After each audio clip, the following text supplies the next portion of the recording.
ये क्या बात हुई सुनील? कभी तो मुझसे भी कुछ पूछ लिया करो। आज शाम मुझे बहुत काम है। मुझसे पूछे बिना तुमने हाँ क्यों बोला? ओहो, तो अब पूरे दिन घर में खाली ऐश करने पर भी मैं तुमसे पूछूं कि बिजी तो नहीं हो? अरे फालतू का मेलोड्रामा नहीं चाहिए मुझे। टाइम से तैयार रहना। उसे सच में आज बहुत काम है बेटे, तू अकेले चला जाना। पहले पैसे कमाकर इनके खर्चे उठाओ और फिर नाटक देखो जरा। दोनों बाप बेटे हमेशा की तरह दोनों सास बहू को कड़वी बातें सुनाकर ऑफिस चले जाते हैं, जिसकी अब आदत होने पर वो दोनों भी किसी से कुछ बोले बिना अपने काम में लग जाती हैं। इसी तरह सुबह से शाम हो जाती है। मम्मी, समझ नहीं आ रहा, इतने सारे काम पड़े हैं जो कल सुबह तक अगर पूरे नहीं किए तब भी हम पर ही इल्जाम आएगा, और अगर पार्टी में नहीं गई तब भी सुनाएंगे। अरे इन कहो की तो आदत हो गई है बेफिजुल काय काय करने की। तू तैयार हो जा, काम मैं संभाल लूंगी। अब नेहा सुनील के घर वापस आने से पहले ही तैयार हो जाती है, जिस पर वो सुनील के आते ही पार्टी के लिए चले जाते हैं। वहां पहुंचकर हमेशा की तरह सुनील अपने दोस्तों में बिजी हो जाता है और नेहा एक कोने में खड़ी रहती है। रात बीतती है और अगली सुबह एक बार फिर वही रूटीन शुरू हो जाता है। इन लोगों को हमारे काम और जिंदगी की कोई अहमियत क्यों नहीं है? इन्हें कब समझ में आएगा कि घर में रहने वाली औरतें सिर्फ आराम नहीं करती। बेटा मेरी तो उम्र बीत गई यही सोचते हुए, पर आज तक ना वो बदले और ना जवाब मिला। लेकिन माँ, समय हमेशा एक जैसा नहीं रह सकता, इन्हें बदलना होगा। सुबह से शाम होती है और फिर रात। इसी तरह दिन बीतने लगते हैं। एक शाम सुनील और उसके पापा ऑफिस से जल्दी घर वापस आते हैं। तब हमें पार्टी में जाना है, सूट प्रेस करके दे दो और जल्दी तैयार हो जाओ। अरे तुम भी और घंटों मत लगाना, समझे? इसके आगे नेहा या सास को बोलने का कोई भी मौका ना देते हुए दोनों वहां से चले जाते हैं। कुछ देर बाद चारों पार्टी में पहुंच जाते हैं। यहाँ सब समझदार और पढ़े लिखे लोग हैं, कोई बेवकूफी करके मेरी नाक मत कटवाना।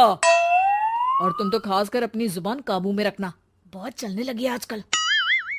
आप लोगों की शायद हमेशा हर जगह हमें इंसल्ट करने की आदत बन गई है। अच्छा, जब शॉपिंग पर मेरे ही पैसे उड़ाती हो तब ये बगावत याद नहीं आती होगी। काम न काज की, दुश्मन अनाज की। ऐसा बोलकर सुनील अपने दोस्तों के साथ चला जाता है और ससुर भी ऑफिस के लोगों के साथ गपशप में लग जाते हैं। लेकिन सुनील की बात से परेशान नेहा और उसकी सास वहीं एक कोने में खड़ी रहती हैं। शांत हो जा, कर ही क्या सकते हैं। चल कोल्ड ड्रिंक पीते हैं, गुस्सा उतर जाएगा।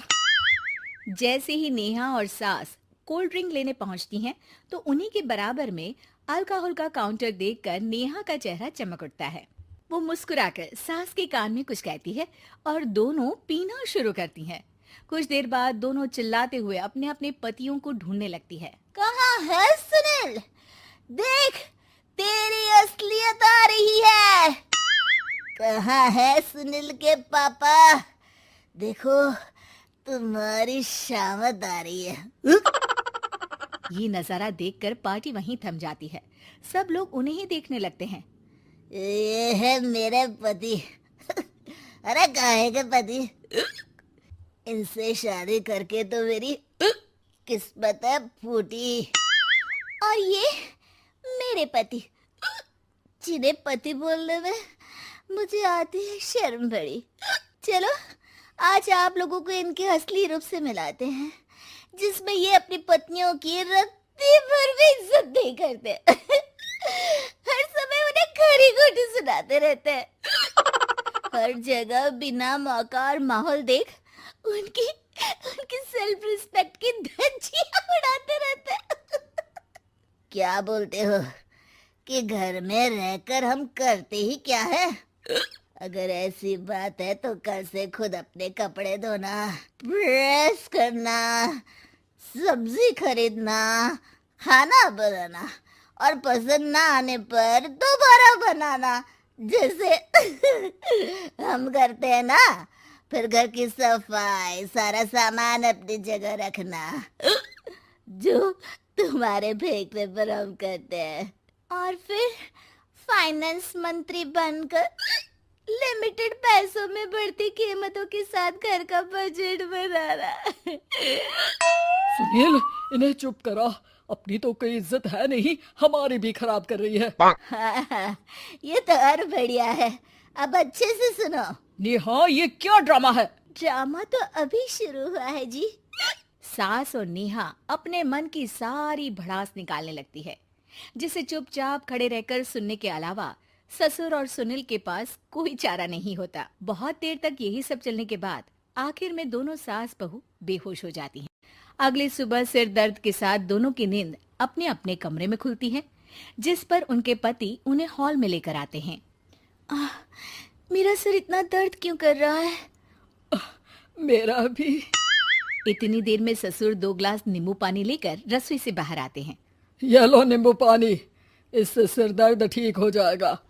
हम दोनों आपसे कुछ कहना चाहते हैं। सास बहू हैरानी से एक दूसरे को देखने लगती हैं। तभी दोनों बाप बेटे उनसे माफी मांगते हुए कहते हैं, हमें कभी एहसास नहीं हुआ कि अपने ईगो में हम दोनों आप लोगों के साथ कितना बुरा कर रहे हैं। आज से हम भी घर के काम में हाथ बटाएंगे। और नेहा, मैंने तुम्हें जॉब करने से रोका, उसके लिए भी सॉरी। तुम्हें जो करना है करो। ये सब सुनने के बाद सास बहू मुस्कुराते हुए एक दूसरे की तरफ देखती हैं। अल्कोहल वाले काउंटर पर बैठकर कोल्ड ड्रिंक पीकर थोड़ा ड्रामा करते हुए आज इन्हें सबक सिखा ही देते हैं।